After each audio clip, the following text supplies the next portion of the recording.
Hi everyone, I'm Shubhangi and this is a small introduction of the upcoming videos on this channel. So me and my family went on our regular Pahar trips in June of this year from 3rd to 15th, and I have documented little snippets of that trip. So I'll be compiling those snippets as per the different places that we went and what all we did, and I'll be posting them on this channel for all of you guys to see, and hopefully you all will like it.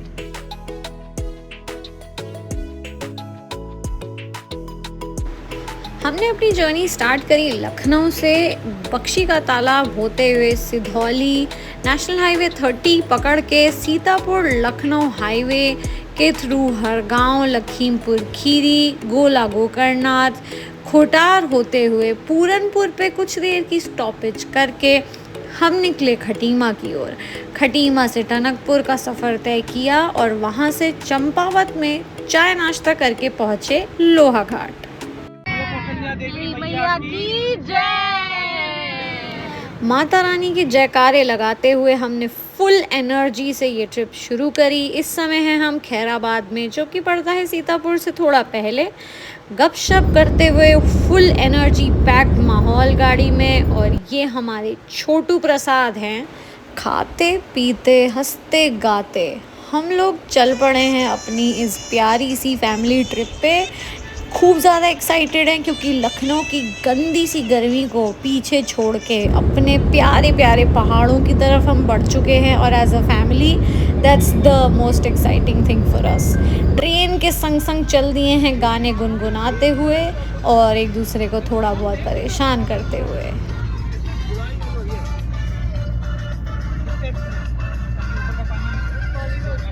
ज़्यादा बातें बुरी बात, थाली में कटोरा लेके आलू भात मूली भात, मेरे पीछे किसी ने रिपीट किया तो साला मैंने तेरे मुंह पे मारा मुक्का।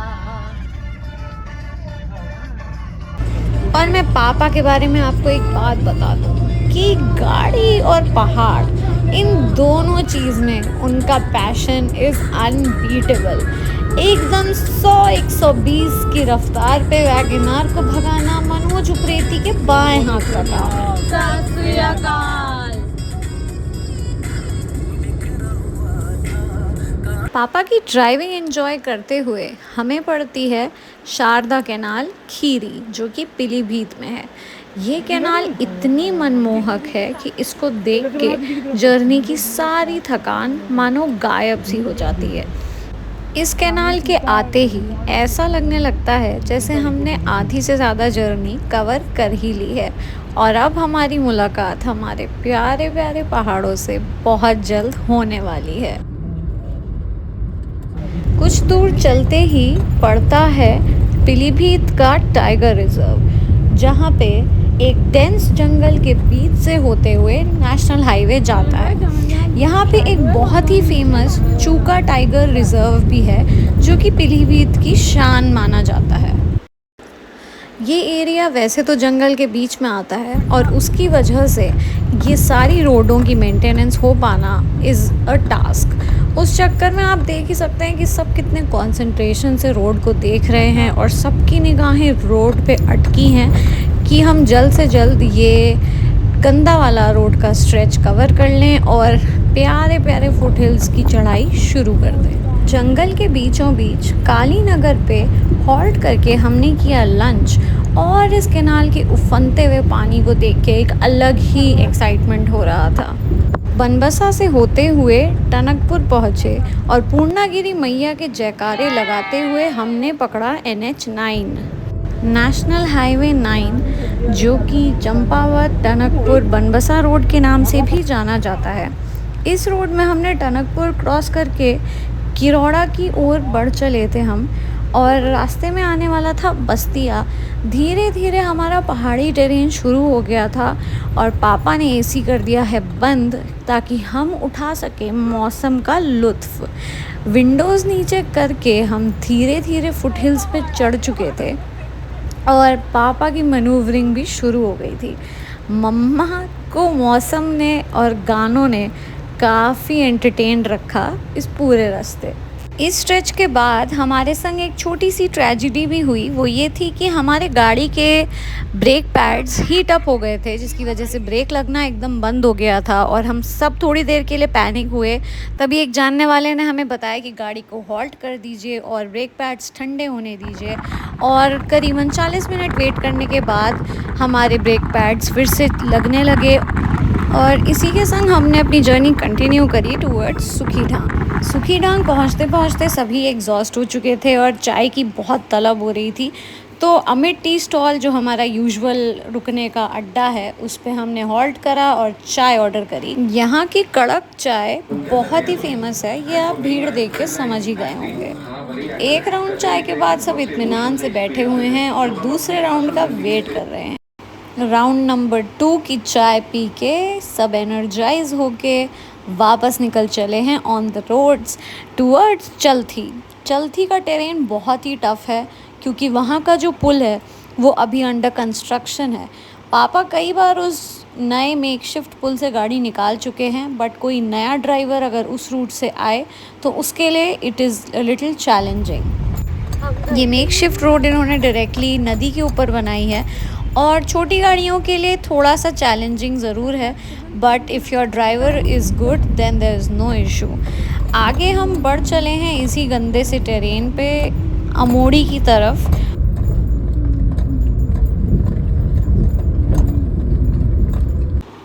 चलती से अमोड़ी का सफ़र काफ़ी सुहाना था।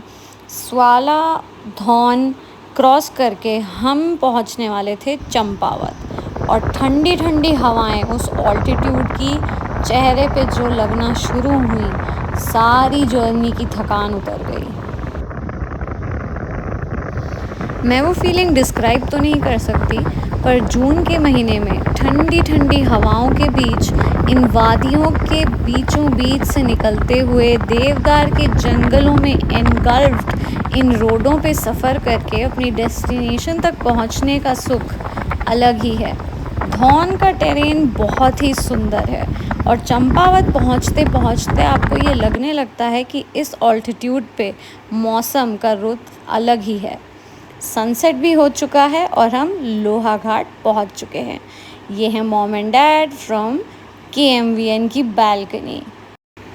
मेरे पापा का एक मानना है कि अगर आप ट्रैवल कर रहे हो तो ऐसे ऑप्शंस ढूंढिए जो नेचर के बीचों बीच हों, और KMVN उन्हीं कुछ ऑप्शंस में से आता है। क्योंकि ये एक तो काफ़ी इकोनॉमिकल है और दूसरा कि ये पुरानी टाइम के आर्किटेक्चर से बिल्ड होने की वजह से जंगलों के बीचों बीच स्थित है। तो खैर, ये हमारा रूम है, nothing very fancy but very comforting. और ये पापा हैं, थोड़े से थके हैं पर बहुत खुश हैं। And this is the view, देवदार के प्यारे प्यारे बड़े बड़े पेड़ों के बीच ठंडी हवाओं के संग चाय का इंतज़ार हो रहा है। चाय पीते पीते सनसेट एंजॉय करने के बाद सब लोग रिलैक्स करने लगे और मैं वीडियो बनाने में तो फुल ऑन इंटरेस्टेड थी, तो मैंने यहाँ का थोड़ा पुराना रस्टिक वाइब्स का वीडियो रिकॉर्ड कर लिया ताकि आगे चल के मेरे पास ये मेमोरीज़ हमेशा रहें। क्या पता ये कब डिमोलिश हो जाए। ये वुडन सीलिंग्स मुझे बहुत ही सुंदर लगती हैं और इनसे कमरा रात में बहुत वार्म हो जाता है। पापा घर पे फ़ोन करके अपडेट्स दे रहे थे और बाकी लोग नेट आने की खुशी पे लोगों से अपडेट्स ले रहे थे।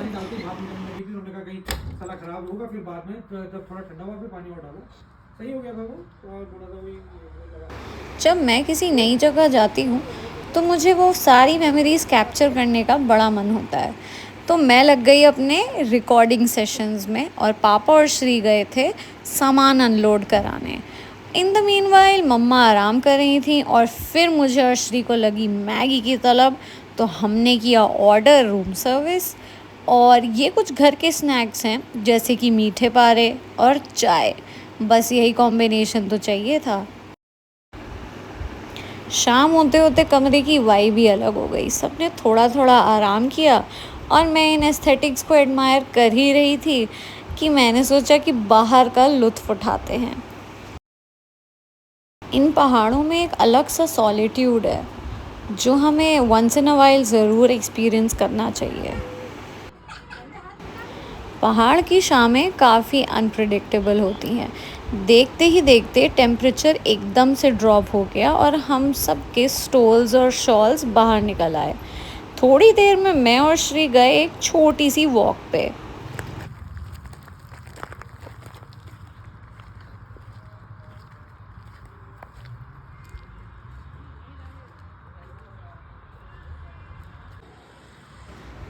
पहाड़ों के इस एकांत की एक ख़ास बात यह है कि आप और आपके थॉट्स के बीच में एक रेट्रोस्पेक्टिव अप्रोच बन जाती है और उस अप्रोच को डिस्टर्ब करने वाला कोई नहीं होता। इन नाइट लाइट्स को ऑब्ज़र्व करके मैं और श्री वापस चले गए रूम पे और फिर टाइम था डिनर का। ये है लोहाघाट KMVN जो कि कुमाऊं मंडल विकास निगम के गेस्ट हाउसेस हैं, उसका डाइनिंग हॉल, जो कि बड़ा ही क्यूट लगा मुझे। डिनर करके हम चले गए सोने और आपसे मिलते हैं इस ट्रिप के पार्ट 2 में।